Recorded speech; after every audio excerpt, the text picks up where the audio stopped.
Hello, coaches. It's time for Prime Brief. Amy, what are we going to talk about here today? Well, what I'd like to talk about is why get an ICF certification? If you can hang a shingle and go right to work as a coach, why bother? That is a great question. And the reason why I suggested us to use Prime Brief to talk about certification is because I just renewed my certification. I just renewed my MCC.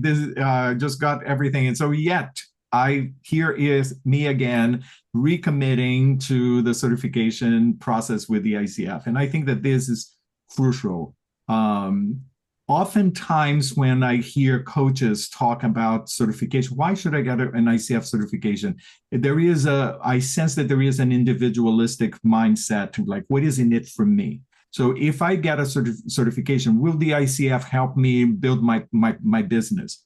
Will the ICF give me more clients? The reputation of the certification with the ICF is not yet well spread. So why should I spend so much time, money, effort in creating in getting a certification for the ICF? And I would encourage us to think beyond the individual mindset and really think as a community. Coaching is a self-regulated profession.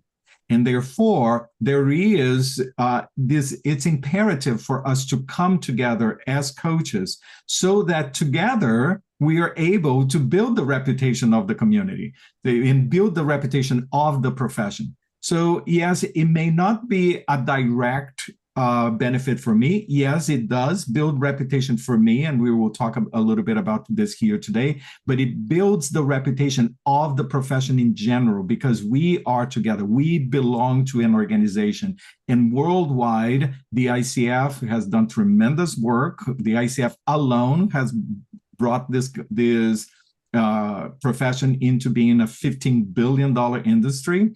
So joining the ICF and being certified supports the reputation of the community.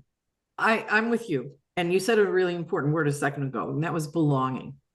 When we choose to go into certification, we belong to a community that supports and raises all of us up. And I think what I've seen is a trend is people looking at certification as just a way to enhance their business versus certification and thinking about it collectively, as you just said, right? When we have a collective mindset with the ICF and the efforts the ICF puts into this profession of ours, I believe it raises all of us up.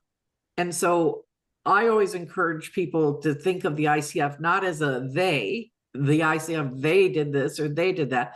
The ICF is a we, and we all have a voice in that. And we all have the opportunity to belong to this community that raises us all up. I think, at least with some of us who have put in hundreds and hundreds of hours volunteering at the ICF, and there's many of us all around the world, that is what contributed to my success. I don't know about you, but being in that belonging community, working to create something better and better, only made me stronger as a coach and an advocate for the profession, as well as my own coaching practice. So that's my why. Yeah, definitely. Being a certified coach means I am committed to the ethical and the professional standards that this community of 60,000 coaches around the world has established. I'm telling my clients and I'm telling the marketplace in general that I have a level of accountability. That I belong to this. I abide by these ethical standards. I'm not just a rogue person that created a business, but I belong to the standards of this whole community. And also because the ICF is committed to always enhancing the level of standards and what is happening in coaching and how coaching is growing. So it gives us also a direct access to the best practices of not only what's happening here in my little silo, but what's happening in coaching all around the world. You know what? I'm just going to say, get on board if you're not. Excellent. Everyone, thank you so much for listening. We'll be back next week. Take care.